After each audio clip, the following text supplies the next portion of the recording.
अगली derivation electric field due to uniform charge ring. सबसे पहले डायग्राम एक मान लेते हैं कि यहाँ पर कोई एक्सेस है और ये कोई रिंग है, यूनिफॉर्म रिंग है, positive positive positive charge evenly distributed है इसके सरफेस। ठीक है, तो हम क्या करते हैं ना, इसका मान लेते हैं कुछ अजम्पशन मान लेते हैं इसका रेडियस r है और इस पॉइंट में मान लेते हैं कुछ x डिस्टेंस दूर हमें फील्ड निकालनी है। तो कैसे करेंगे, तो सबसे पहले इसको ज्वाइन कर देते हैं इन दो लाइन को और हमें पता है कि पॉजिटिव चार्ज होता है, टोटल चार्ज क्यू है वैसे बता देता हूँ। पॉजिटिव चार्ज की वजह से अवे रहता है इलेक्ट्रिक फील्ड, तो कुछ इस डायरेक्शन में इसी के अलोंग रहेगा। क्या बोलते हैं, इस पार्टिकल की वजह से मैं बोल रहा हूँ, इस पार्टिकल की वजह से इस पॉइंट पे कुछ इलेक्ट्रिक फील्ड इस तरफ आएगा, डी ई मान लेते हैं।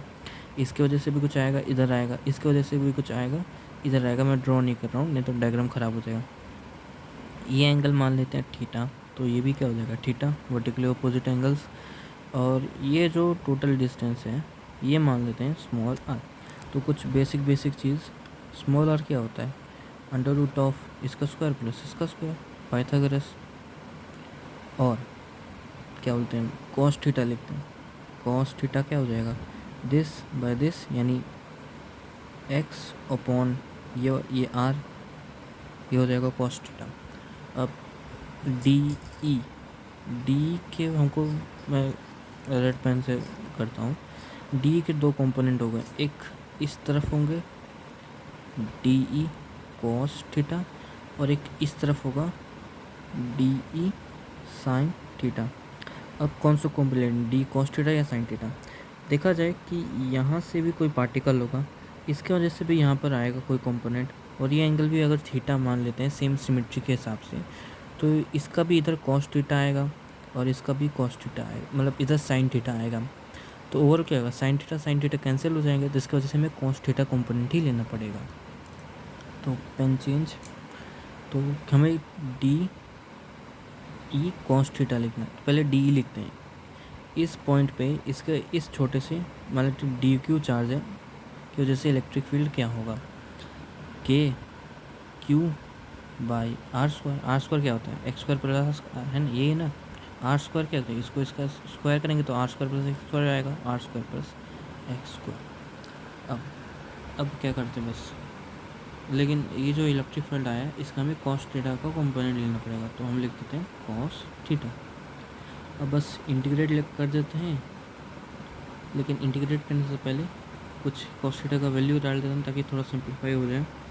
ये हो जाएगा इंटीग्रल के डी क्यू कॉस थीटा क्या हो जाएगा, x upon under root r square plus x square,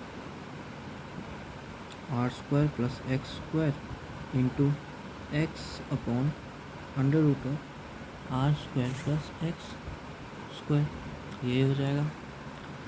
अब ये बचेगा is equal to k d q by r square plus x square की पावर 3/2 इंटू एक्स, और इंटीग्रल तो ये क्या हो जाएगा, ये एक्स तो यहाँ से मतलब कांस्टेंट है, कांस्टेंट डिस्टेंस है, ये आर भी रेडियस कांस्टेंट है, इधर का एक्स भी कांस्टेंट है, के तो वैसे ही कांस्टेंट है। तो डी क्यू क्या होगा, डी क्यू क्या होगा, क्यू ही हो जाएगा। तो ये आ जाएगा के, और total charge D Q capital Q X distance है divide by R square plus x square की पावर 3/2। तो ये हो गया electric field due to an uniform charge ring का फॉर्मूला। ठीक है, थैंक्स फॉर वॉचिंग।